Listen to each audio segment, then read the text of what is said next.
우리가 신앙생활하면서 다른 것 다 잊어버려도 이것 한 가지는 꼭 기억해야 합니다.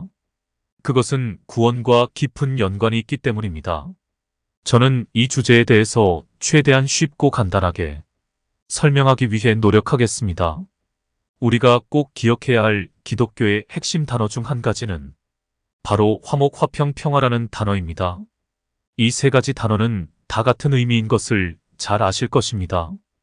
화평과 평화는 영어 성경에는 둘 다 peace로 번역됩니다. 단지 화목이란 단어는 영어 성경에 reconciliation으로 번역되기도 하지만 역시 peace로 번역되기도 합니다. 그러므로 우리는 이 세 가지 단어를 다 같은 의미로 이해하시면 됩니다. 하나님께서 우리에게 요구하시고 명령하신 말씀이 바로 화목하라, 화평하라는 말씀입니다. 이 화목하라는 말씀은 하나님께서 우리가 세상에서 놀기 심심할까봐 이거도 한번 해볼래? 라는 식으로 하신 말씀도 아니고 해도 되고 안 해도 되는 선택 과목도 아니고 군대에서 사용하는 엄중한 명령어로 선포하셨습니다. 한마디로 필수 과목으로 강하게 명령하신 것입니다. 전쟁터에서 상관이 부하들에게 명령했을 때 불복종하면 항명죄로 즉결처단할 수 있는 상황임을 고려했을 때 하나님께서 우리에게 명령하신 이 말씀도 하라는 매우 엄중하고 강한 명령임을 우리는 꼭 기억해야 합니다. 너희 속에 소금을 두고 서로 화목하라. 마가복음 9장 50절. 할 수 있거든 너희로서는 모든 사람과 더불어 화목하라. 로마서 12장 18절. 그리스도를 대신하여 간청하노니 너희는 하나님과 화목하라. 고후 5장 20절. 모두가 다 강한 명령형으로 쓰여져 있습니다. 이렇게 신약 성경에만 화목하라, 화평하라는 뜻으로 쓰인 곳은 무려 49절이 넘게 쓰여 있습니다. 그만큼 우리 성도에게 있어서 화목과 화평이라는 단어가 얼마나 중요한 말씀이라는 사실을 명심해야 합니다. 하나님께서는 화목하라는 명령만 하시고 끝나신 것이 아니라 우리에게 화목하게 하는 직책까지 위임해 주셨습니다. 고린도후서 5장 18절에 보시면 그가 그리스도로 말미암아 우리를 자기와 화목하게 하시고 또 우리에게 화목하게 하는 직분을 주셨으니 이 말씀에서 화목하게 하는 직분을 주셨으니라고 분명히 말씀했습니다. 지금 이 말씀을 듣는 저와 여러분 모두가 하나님께로부터 화목하게 하는 직분을 다 받았습니다. 그러므로 우리는 이 땅을 살아가면서 꼭 기억하고 순종해야 할 말씀은 사람과 사람들 사이에 화목하게 하고 화평하게 하는 일입니다. 그것이 우리에게 주어진 달란트입니다. 그것이 구원받은 성도가 마땅히 해야 할 사명입니다. 그런데 우리 성도들 중에는 화목하기는커녕 원수처럼 싸우기만 하다가 세상을 떠나기도 합니다. 만약 이 말씀을 진작 기억하고 알았다면 과연 그렇게까지 목에 핏줄 세워가며 살아갈 필요가 있을까요? 로마서 5장 10절 하반절에서 이렇게 말씀합니다. 화목하게 된 자로서는 더욱 그의 살아나심으로 말미암아 구원을 받을 것이니라. 이 말씀에서 분명히 하나님과 화목하게 된 자로서, 그러니까 하나님과 화목하게 된 자가 구원을 받을 것이라 는 말씀을 합니다. 예수 그리스도의 십자가의 구속의 피를 믿음으로 말미암아 우리의 죄 문제를 해결하고 그렇게 하나님과 화목하게 된 성도들이 구원을 받게 된다는 말씀입니다. 그렇게 하나님과 화목하게 된 성도들은 당연히 세상 사람들과도 화목하게 하는 직분을 감당하게 되는 것입니다. 예수님께서도 이 땅에 오셨을 때 하나님께로부터 화목하게 하는 직분을 가지고 오셨습니다.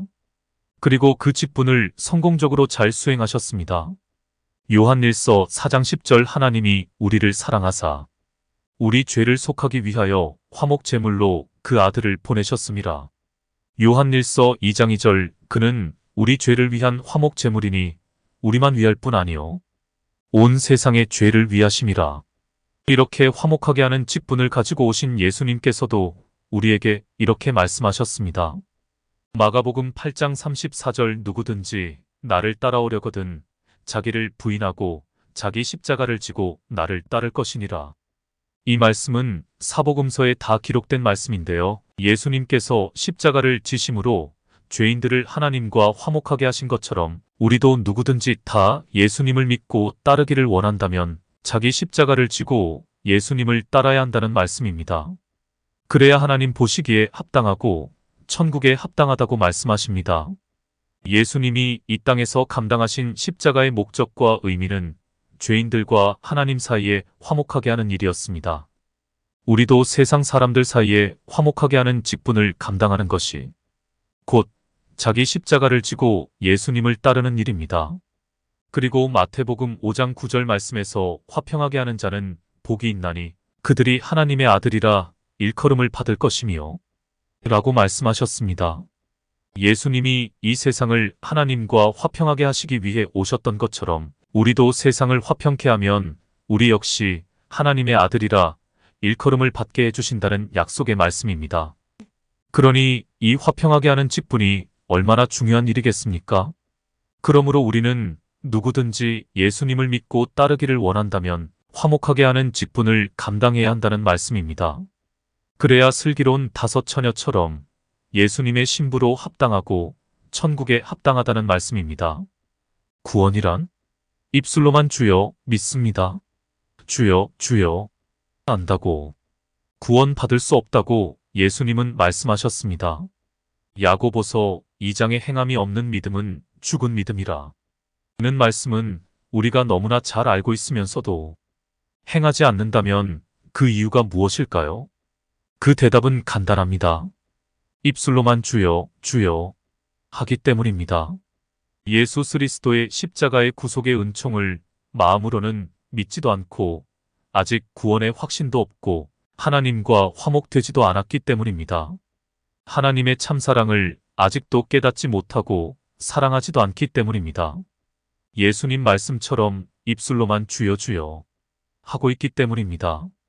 교회 안에 그러한 신자들이 만약에 내일 세상을 떠나게 된다면 불안하고 걱정되고 죽음을 두려워하게 될 것입니다. 하지만 두려워하지 마시고 걱정도 하지 마십시오. 오늘 이 말씀을 여기까지 읽고 들으셨다면 걱정하실 필요가 없습니다. 긍정적으로 생각하십시오. 왜냐하면 저와 여러분은 육체의 그릇에 아직 생명이 담겨 있기 때문입니다. 아직 기회가 있다는 말씀입니다. 지금부터라도 사람들과 더불어 할 수만 있다면 화목하게 하시면 됩니다. 내가 가는 곳마다 사람들을 화평하게 만드십시오. 미움과 다툼이 있는 곳에 내가 가서 사랑이 넘치게 하면 됩니다. 분쟁이 있는 곳에 평화를 도모하면 됩니다. 그것이 내가 가진 소금을 녹여서 세상을 맛있게 하는 것입니다. 내가 가진 기름을 태워서 세상을 밝히는 것입니다.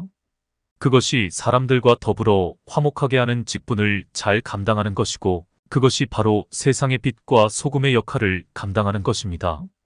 그것이 슬기로운 다섯 처녀처럼 말씀의 등과 함께 성령의 기름을 준비하는 것입니다.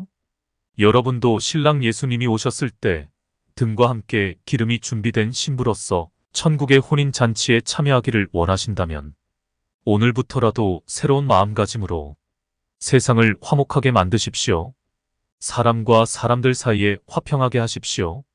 그렇게 되면 사람과 하나님 사이에도 화목하게 될 줄로 믿습니다. 이 땅에 살면서 화목하게 하는 직분을 잘 감당한 저와 여러분도 하나님 앞에 이르렀을 때 잘했다 칭찬받게 될 줄로 믿습니다. 이러한 복이 넘치게 되시기를 주님의 이름으로 간절히 축원합니다. 아멘.